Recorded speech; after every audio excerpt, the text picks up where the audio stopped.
Hello, everyone. So, whenever we think about what is doing well in the meta right now, we have several cards. We have wave restricted decks, ones that want to drop a wave to make sure that we can't flood on the last turn. We have a lot of zoo style decks. We have Galactus. He's everywhere. He is inevitable, kind of like Thanos. He is everywhere. We have Mr. Negative decks that are cropping up just from their high roll potential. I've seen a lot of Wong on reveal style decks. And I've noticed that a lot of people are not running things like Cosmo. They're not running things like Killmonger or Shang-Chi nearly as often. So if we take all of those different decks, all of those different archetypes, and think about what could do well into each and every one of those, we land on Silver Surfer. Silver Surfer deck is one that has been moderately effective for several seasons now. It's not necessarily broken like it used to be, but it is incredibly impactful. And so being able to run a lot of those really powerful tech-heavy cards like Polaris to block the Galactus plays, like a Cosmo to stop on reveals, like Storm to lane lockdown to control locations, and now we add in Goose, so if the opponent does use a wave, they're not going to be able to play into that Goose lane. We have Juggernaut to restrict the opponent's locations. And then a new one that I haven't actually covered in this list, but it has been floating around for quite a while, is Shadow King. Shadow King gets a lot of value. We've gotten into a game state where a lot of cards will grow over time. So things like Angela, Bishop, things like Sunspot, Nebula, Pryde are all going to be able to be impacted with Shadow King, bringing them way back down in their value. And so the opponent is going to be anticipating a 16 power Pryde, and you can set it back down to 0, especially if you can manage your initiative and make sure that you don't have it going into the last turn. This is also good for things that want to buff other cards, so Shuri decks. We've seen some Shuri into Pryde plays. We've seen some Mr. Negatives, which we can reset the Mr. Negative power bonus. If an Iron Man goes from a 5/0 to a 0 cost 5 power card, we can set that power back down to 0, which while it doesn't completely disable the card, it does mitigate its impact drastically. And so overall, this is a fairly straightforward Silver Surfer deck. Sometimes we'll utilize Sarah, sometimes we don't drop Sarah, and we would rather do our counter cards in our Polaris, our Juggernaut, our Killmonger on that turn leading up until that last turn explosive play. And this one just has so much reach and can put a lot of power on the board while still managing and mitigating the efficiency of the opponent's plays, which is where the deck list shines. And so we're going to go ahead and jump over into a couple of games. Hope you guys enjoy. All right, first up we have Terran. The first location is Tinker's Workshop. We have Nova starting out. We don't always necessarily have to prioritize dropping our Nova, because once you drop Nova, it tells the opponent that you probably have either Destruction or a Killmonger somewhere in your deck. And a lot of times this deck is going to float energy on turn, at least on turn 4, sometimes turns 4 and 5. And so it's not necessarily, if you have Nova in your starting hand, that you need to play it. It was just one of those that we did. And with Elysium, it turns out we really did not need to. They do get Zabu down, and so they're going to be able to play. I'm going to go ahead and skip one more turn. We could try to fight for Hala, but I don't think we necessarily need to. They have Iron Lad come down, and it turns into a Wong. Wow. We're going to need... I think we will probably need Cosmo to have any shot in this game. I'm going to make sure that we destroy their Iron Lad. We're going to do Juggernaut plus Maximus to push them out of this Hala location. And then we're going to drop the Maximus on top of it to make sure that we can swing Hala back in our favor. And so they cap out the rest of the locations. And so their cards have nowhere to move. We do lose our Maximus and our Juggernaut. We gave them additional reach, additional play potential. Wow. You know, I think they skip here. And so we can cap out this right location by doing Killmonger to destroy everything but the Zabu, and then Zabu will get pulled over into Hala.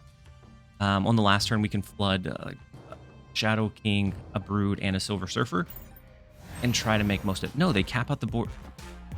What? Okay, so we now have the Wong, which may have been the... No, it wasn't the Wong decision.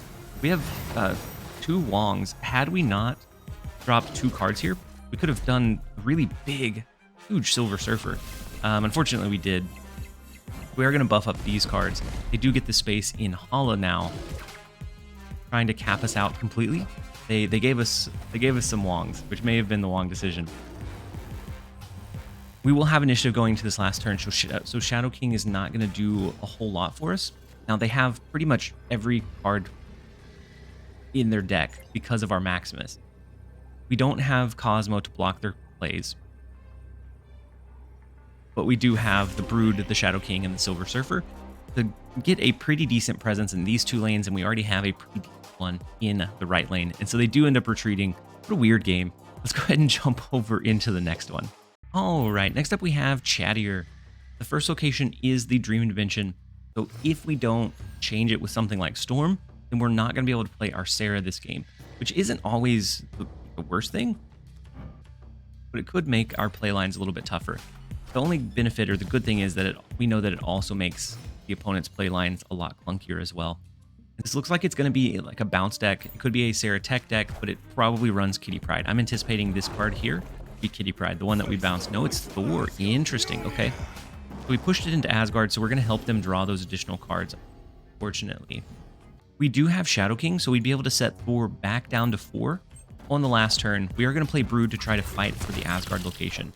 They have Nebula. Do they have the Mjolnir as well? No, they change the Dream Dimension.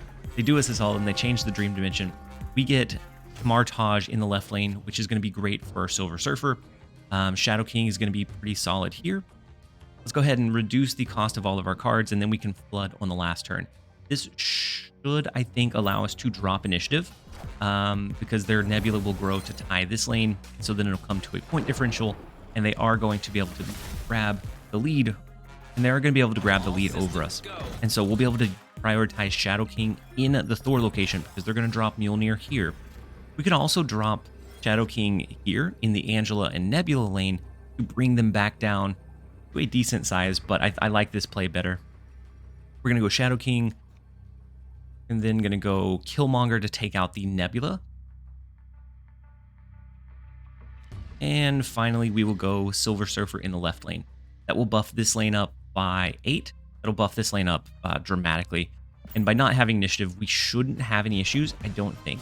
Ooh, wait. They don't do Mjolnir into Martage, which is wild. So the Valkyrie comes down. It's not great for us. Jubilee comes down, pulls their Sarah. So they have a huge win in Martage. No way did... Okay. What did they hide behind? What did they hide behind Invisible Woman? Thought for a second they played Mjolnir behind it, and I was going to be so frustrated. So we don't know. I don't know if we've won this one or not. It's going to be really close, depending on what they have behind the Invisible Woman lane. The good thing is we know they dropped a lot of cards, a lot of resources into the other lanes with the Jubilee, with the Invisible Woman, and we are able to hold down the middle location. Courtesy of Shadow King, we are able to right-size the Thor lane, and we win it pretty substantially with the Silver Surfer anyways. And so we will absolutely take the 2 cubes. Let's go ahead and jump over into the next one. All right, next up we have Mild. The first location is the Superflow. We're pretty much going to skip until turn 4 where we can drop Sarah. It's going to give us a lot of reach on turns 5 and turn 6. And so all of our cards are just going to be drastically reduced in cost. And they play Kitty Pryde. So if we can draw Killmonger, we do lose our Cosmo. They lose their Squirrel Girl. What kind of deck are they running? And I know that I said we were going to skip until turn 4, but we're going to prioritize Storm here. A lane lockdown against a Flood or a Bounce or a Zoo style deck. A lot of times they're not going to have enough reach, especially with Kitty Pryde forcing itself to be pulled back into your hand. A lot of times they're not going to have the reach that they need to be able to compete for lane control style locations. We also have the Juggernaut, and so we're going to push it out of the flooded location. It does go into the Superflow, so they're no longer going to have that additional energy each turn, and we will still have ours, so we're going to be able to get that benefit over them. Now on turn 4, we have the flooded lane relatively safe. Now they could have a Doctor Doom that they can put power over there. Would be really the only way that they can compete for it. We also saw the Squirrel Girl, so I'm thinking this is like a Khazar Zoo, where they're wanting to do maybe a Dracula, and so they have like 1 or 2 big cards in their deck, and the rest are going to be relatively low cards.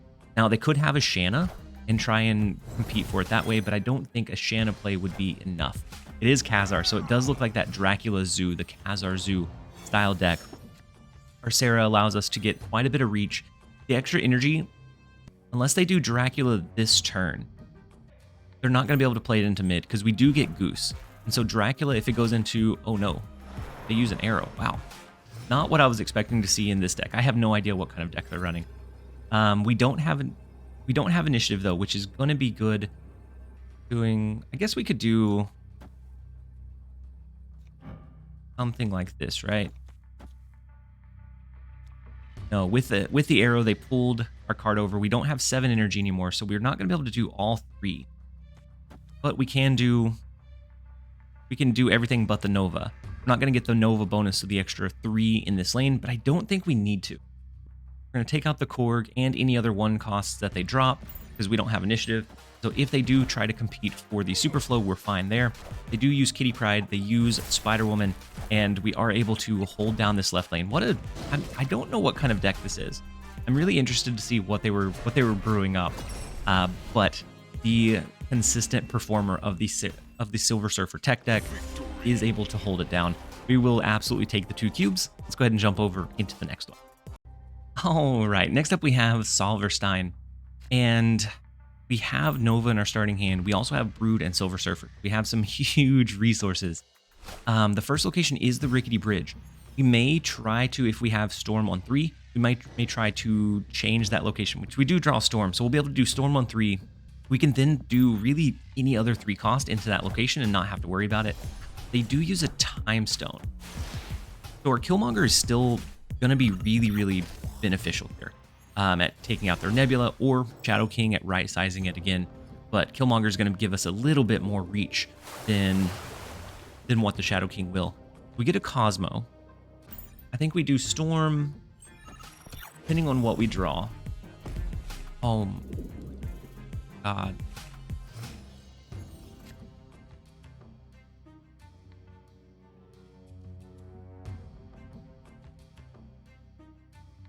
We don't have Storm. Storm is gone. Storm can't come to the phone right now. All right, we're going to go ahead and do Brood into mid. I'm going to play Nova into Rickety Bridge, and we'll go from there. Oh my God, I can't believe I did that. The Green Goblin comes down. As long as they don't have armor, we're going to take out a lot of the resources. They use Viper to send us the Power Stone, which is kind of wild. And then they have a Daredevil. So they probably have a Professor X here, I would imagine. And so even though they probably have Professor X, we're gonna go Sarah here. If they Professor X into this tower, we have the space to be able to drop a Maximus, a Killmonger, and then Silver Surfer and Rickety Bridge, which will swing that one back in their favor perfectly fine. If they do Professor X into mid, we have decent buff in the Silver Surfer. I don't know that it's enough. We have a decent buff in the Silver Surfer plus the Nova. So they play 2 cards. The Mind Stone does come down, okay? And then Polaris pulls our Nova out of the Rickety Bridge. How rude. So now this becomes a little bit tougher. I guess let's go Maximus, Killmonger, and Silver Surfer. It gives us the best possible chance of winning this right lane. We are taking out a lot of our resources there, though.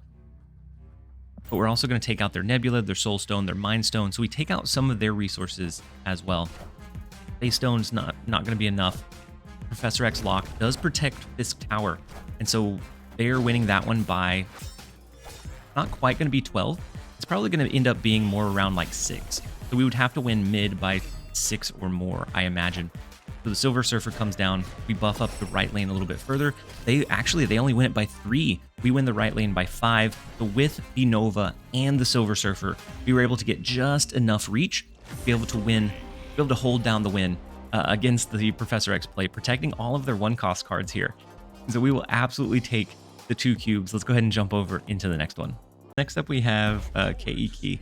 And they asked us if we wanted to snap, and then they snapped. We're going to go ahead and wait. We're going to play this a little bit more strategically because that tells me they probably are pretty confident in what they have in their hand. Although we do have some pretty good resources. We have our Silver Surfer. We have the Cosmo to stop any kind of on reveal. So if they are going with something like a Galactus, We have Nova to try to counteract it. I'm going to go ahead and do Goose into the Bifrost, and then we'll look to do Cosmo in one of the other lanes. And so they do a Zabu. Could be a Mr. Negative deck. So, I mean, it could be a Mr. Negative deck. Did they draw anything? No, they didn't draw a 1 cost. So they do have a very high-end deck. I'm going to drop Cosmo into Nova Roma and try to snipe their Mr. Negative play. No, did they stack it into Hell's Kitchen? They do. We tried. And so now our Cosmo is going to be a little detrimental to us. Because we do have Shadow King. So let's say they have an inverted Iron Man. We're going to be able to set that back to 0, reducing its impact pretty greatly. It's not going to be perfect, but it's something. Something all right. I guess we could have also used Maximus, forcing them to draw into some of their cards. Oh well, it's okay. Let's go with the Maximus and the Nova here. The Maximus is not going to give them any additional draw because it's on the Cosmo lane, and then we're going to push over into Hell's Kitchen. They do have a Psylocke. Is this a negative Galactus? There's no way. Just in case. Just in case it's negative Galactus. Go ahead and do players. That gives them 1 additional spot in Hell's Kitchen, but we can stop a potential Galactus play. We know that it would not go off. It is the negative Galactus play. We block... This has been popping up in popularity. I haven't necessarily tried it. I've gotten beaten by it a few times, but I haven't ran it myself. We block the Galactus, which is part of their really big high roll. So now it's just bringing home the rest of the game. We have a pretty substantial lead in Hell's Kitchen. I think that one's fine. We have initiative, which is not as fine. We're going to do Juggernaut in Nova Roma and then Silver Surfer. I think they probably try to compete for this middle location. And so we're going to push their stuff out. And so it does split it, depending on where those resources go. It could be really big for them. That could be all of their inverted resources that now... Ooh, the Wong. The Wong does force us into a tie in the left lane. They do use Mystique to try to copy the Wong's ability, but it doesn't hit. That and Gambit, both that and Gambit don't hit because they bounced over into the Cosmo lane where they can no longer cause own reveals. And so we are able to take the strange 4 cubes. We will absolutely take it. And that is where we're going to end the video. I don't think we can go up from here. This is where we're going to end the video. I hope that you guys enjoyed it. If you did, make sure to give it a like and a comment down below. As always, this has been TLSG. Later, guys.